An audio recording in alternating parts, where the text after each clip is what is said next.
Okay, this is me coming over into. Dang, we ain't got nowhere to park. What's going on downtown? Okay, right along, right along here, I believe was the bakery, which is torn down now. It's where we came, paid our bills, and got our little snacks and our little hobo bags, which was about 10 cents, a bunch of crumbled up cookies. So this part was still white. Over on this side was furniture stores. There was another brown furniture store. As a matter of fact, my uncle and his wife came from Chicago and opened up a wig store because black folks was getting into wigs at that time.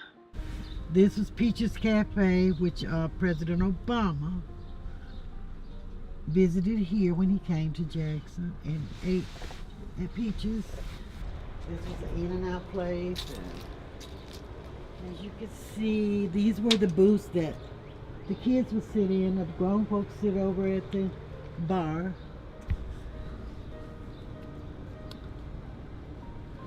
But it was a popular place. Growing up around Farish Street was a wonderful thing. It made me feel free to just be able to run in and out, even though adults didn't tell you to sit down because they knew where you were.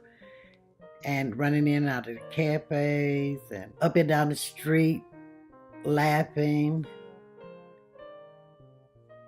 looking at boys, having such a wonderful time. It was such an eventful part of my life to be able to express who I really were.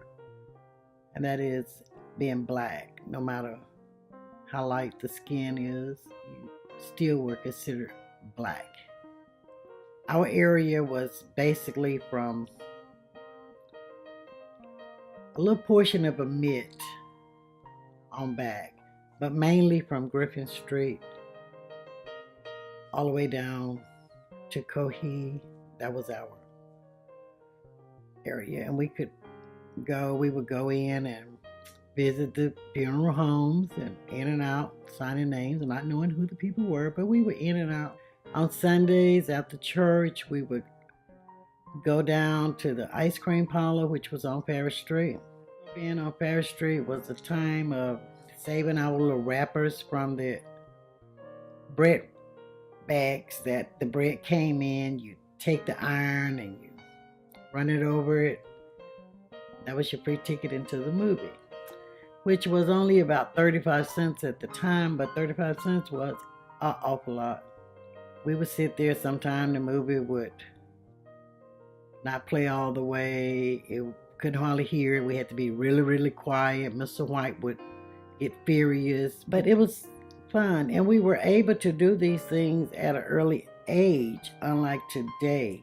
The young people are not able to experience that. We didn't have parents dropping us off. We walked to the movie and without fear, because we didn't know what fear was. This is the Alamo. A little spooky to be down here now. This, the Alamo Theater.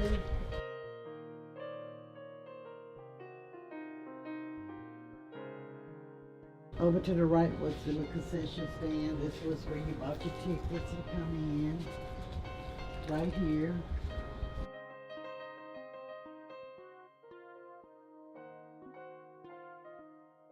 Then after the movie, we would always save about 30 cents or 50 cents, depending on how many Smokies you wanted. So we would go down to, which we call Big John. Everyone else now call it Big Apple, but we call it Big John.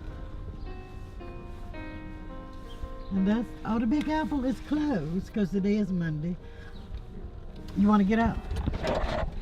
Big John lived in the neighborhood off of Whitfield Mill Road, and they opened up this establishment. And all this was only 10 cents, no taxes. So if you had 50 cents, you could get 4 smokes and a soda.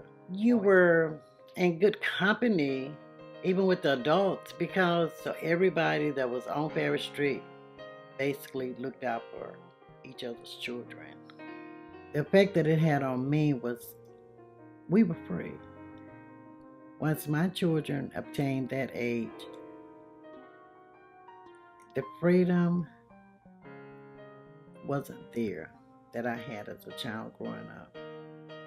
I would take my children places, and fear had begun to set in once my children started doing things.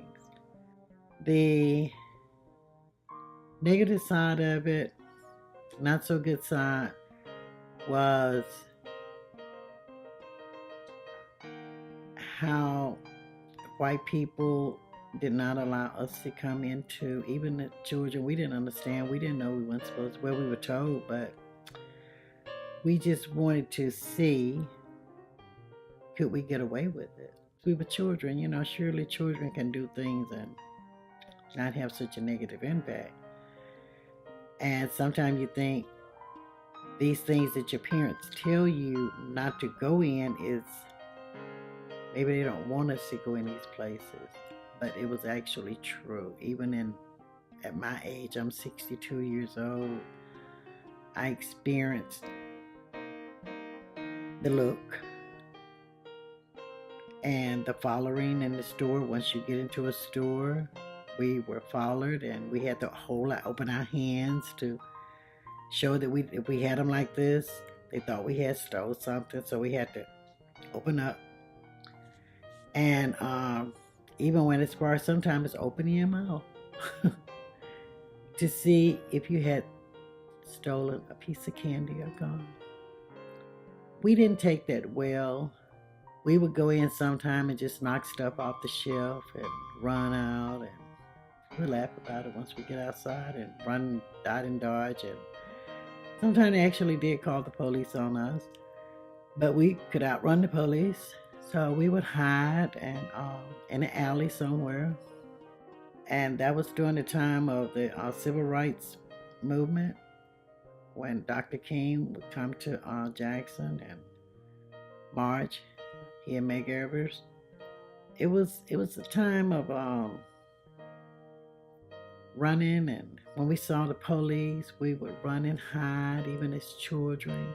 And even to this day, it's still there. And it was there then. We feared the police because of what we saw, the brutality with the police sticks that they carried, and how they would beat some of the men and just kick them. And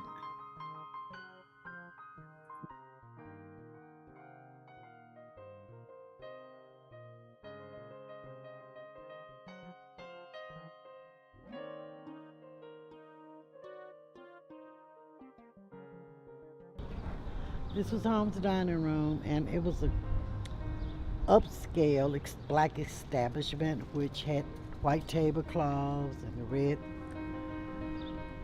leather chairs.